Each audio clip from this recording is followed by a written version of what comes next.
বর্তমানে ঘূর্ণিঝড়ের 6 নম্বর বিভাগ সংকেত চলছে। বিভিন্ন এলাকার জনসাধারণকে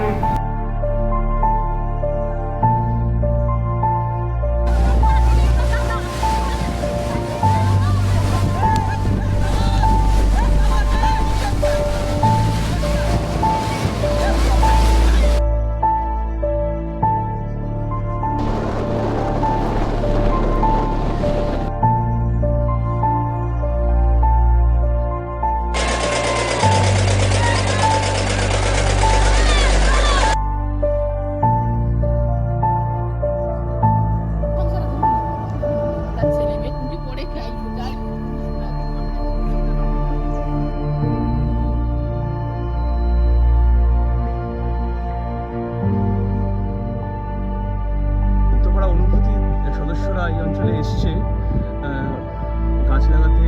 এই অঞ্চলে বিভিন্ন রকমের পার্ক ভাঙছে দেখতে পেয়েছি আমরা, এক্ষুনি পার্ক পেরিয়ে এলাম। তো আপনি সাধারণ গ্রামের মানুষ, আপনার কেমন লাগছে, আপনার অভিজ্ঞতা বলুন। আমরা যে সেখানে কাজ করবো তার প্রয়োজনীয়তাটা আপনাদের কাছে কত? সবচেয়ে ভালো লাগছে যে কিছু কিছু মানুষের এত আগ্রহ থাকে যে কিছু কিছু সমুদ্রের পাড় যেখানে প্রচুর পরিমাণে ভাঙন হয়, সেই ভাঙনটা রোধ করার জন্য যে গাছের প্রয়োজনীয়তা আছে সেটা শুনে আমার খুব ভালো লাগলো। আপনারা এসছেন গাছ লাগাতে।